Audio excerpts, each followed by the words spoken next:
Sabtu pagi bertempat di Pendopo Dipo Kusumo, Purbalingga, puluhan mahasiswa UMP berkumpul untuk mengikuti acara penerimaan mahasiswa kuliah kerja nyata.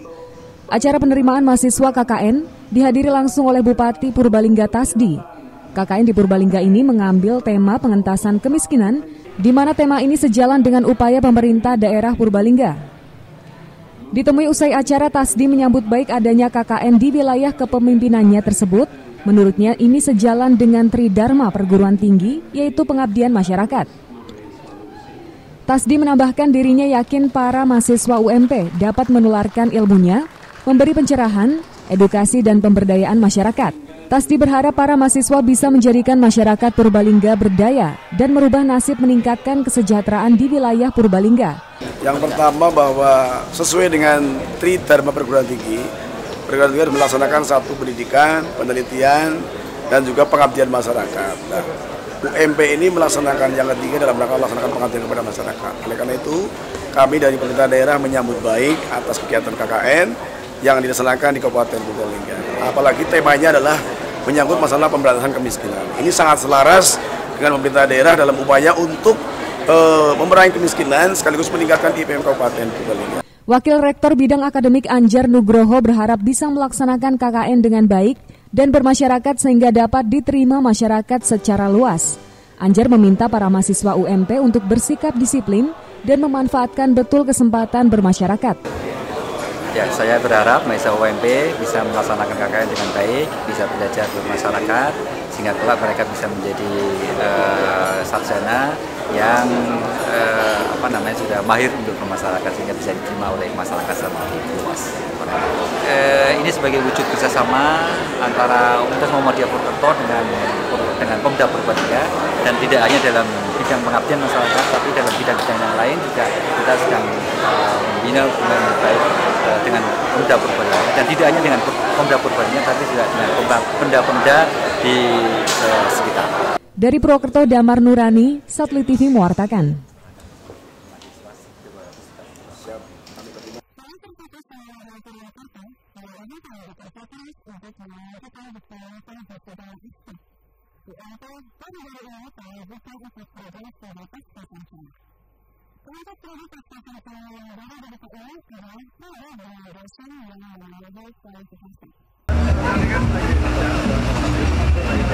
Universitas Muhammadiyah Purwokerto tiada henti bekerja keras untuk menunjukkan bukti nyata di segala aspek. Pengembangan kerjasama yang semakin hari semakin luas, baik di dalam maupun luar negeri, adalah salah satu bukti. Sudah 27 instansi luar negeri yang memiliki kerjasama dengan UMP. Di dalam negeri, UMP telah menjalin kerjasama dengan perguruan tinggi dari barat hingga timur Indonesia. Mahasiswanya banyak dikirimkan untuk pertukaran pelajar, KKN, dan lainnya, termasuk program Pasca Sarjana.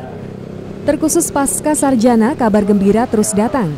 Setelah sebelumnya program studi S2 Pendidikan Bahasa dan Sastra Indonesia memperoleh akreditasi B, baru-baru ini telah dibuka 4 program studi baru. Keempat program studi tersebut adalah Pendidikan Bahasa Inggris, Pendidikan Dasar, Pendidikan IPS, dan Manajemen. Pembukaan prodi ini juga bukan tanpa pertimbangan. Pembukaan prodi tersebut telah mempertimbangkan hasil survei dan kebutuhan pasar. Selain itu, terpilihnya 4 prodi baru tersebut adalah hasil kerja keras dosen dan karyawan UMP. Keempat prodi pasca sarjana yang baru dibuka adalah prodi dengan dosen yang memenuhi kualifikasi. Dari Purwokerto, Damar Nurani, Satelit TV mewartakan.